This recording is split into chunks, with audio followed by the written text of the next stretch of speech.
آپ کو سکون چاہیے، آپ معاف کرنا سیکھ جائیں۔ آپ کو سکون نہ ملے تو مجھے کہیے گا۔ نہیں، اس نے میرے ساتھ برا کیا تھا۔ برا کیا؟ تبھی تو معاف کرنے کا بول رہا ہوں بھائی۔ سلام نہیں لیا بھائی آپ سلام کر لیتے یار، مجھے گھور کر دیکھ رہا تھا، آپ پیار سے دیکھ لیتے بھائی، منہ چڑھا ہوا تھا، آپ مسکرا دیتے بھائی۔ ہر بار میں ہی کروں۔ بھائی آپ ہی کرو، جنت میں بھی تو جانا ہے نا ہم کو۔ بس یہ 3 مدنی پھول پکڑ لیں، سوسائٹی میں بہتری نہ آ جائے تو آپ بتائیے گا۔ جو تجھ پر ظلم کرے اسے معاف کر، جو تجھ سے توڑے اسے جوڑ، جو تجھے محروم کرے اسے عطا کر، اس پہ جنت کی بشارت۔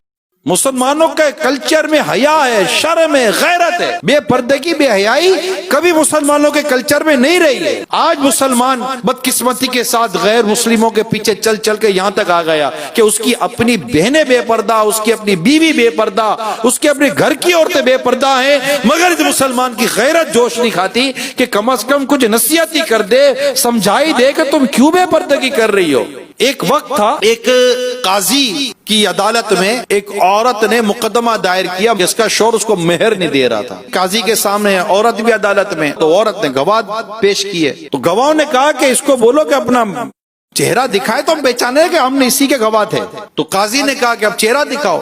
بعض صورتیں ہوتی ہے کہ چہرہ دیکھنے کی۔ وہ عورت جو تھی، اب اس کے جو ہاتھ تھے نا وہ کانپ رہے تھے نا، کہ وہ چاہتی نہیں تھی کہ میرا چہرہ میرے شوہر کے سوا کوئی غیر مرد دیکھے۔ غیرت مند شوہر وہاں سے آواز لگاتا ہے کہ قاضی صاحب، میں اپنی بیوی کا مہر دینے کے لیے تیار ہوں، اس کو بے پردہ نہیں ہونا، اس کو بے پردہ مت کرے۔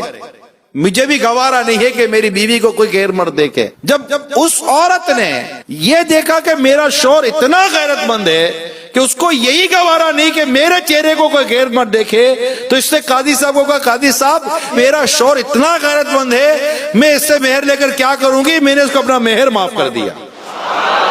یہ پہلے ایسا دور تھا، شوہر غیرت مند تھے، آج معذرت کے ساتھ بے غیرتی ہے۔ اپنی بیوی کو بے پردہ گھماتے ہیں، سمجھاتے بھی نہیں ہیں۔ آدمی قدرت پر سمجھائے، دل رنجیدہ ہو، سمجھاتا ہو، سب کچھ کرتا ہو، مگر پھر بھی اگر خدا نہ خدا نہیں ہوتا تو ایک الگ کیس ہے۔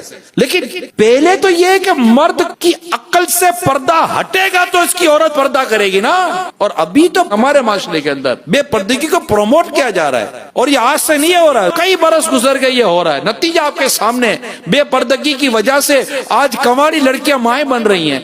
کوڑے کے ڈھیر پر ایک ایک دن کا چند چند گھنٹوں کے بچے پڑے ہوئے ملتے ہیں، جانور انہیں نوچ رہے ہوتے ہیں۔ یہ سب بے پردگی کا تحفہ ہے۔ مجھے تو ان عورتوں پر حیرت ہے کہ جو مرد انہیں بے پردہ دیکھنا چاہتے ہیں اور اس کے لیے طرح طرح کی چکنی چپڑی باتیں کرتے ہیں، اور ان کی باتوں میں آ کر وہ ان کو انڈورس کرتی ہیں، وہ بے پردہ نظر آتی ہیں۔ ارے میری اسلامی بہنوں، تم اس مرد کی چالاکی اور اس کی ہوس کو سمجھو، یہ تمہیں بے پردہ دیکھنا چاہتا ہے۔ آپ بولو نہیں جناب میں بہن سمجھ کے دیکھتا ہوں۔ کیا بہن سمجھ کے دیکھتا ہوں؟ گھر میں بہن ہے نا، دیکھو اس کو۔ میں ماں سمجھ کے دیکھتا تو ہے نا گھر میں ماں، دیکھو اس کو۔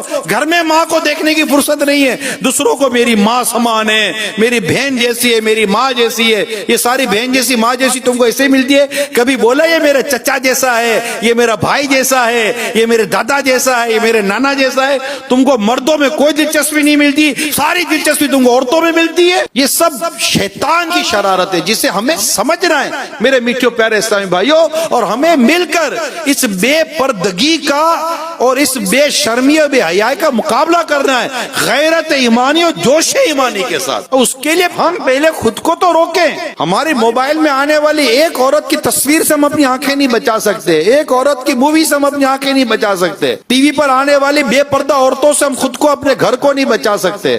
گھر میں فلمیں، ڈرامے، گانے باجے ماں بہنوں کے ساتھ بیٹھ کر تو قوم دیکھ رہی ہے۔ اللہ کی پناہ۔ تو اللہ ہم سب کو صحیح معنوں میں غیرت ایمانی، جوش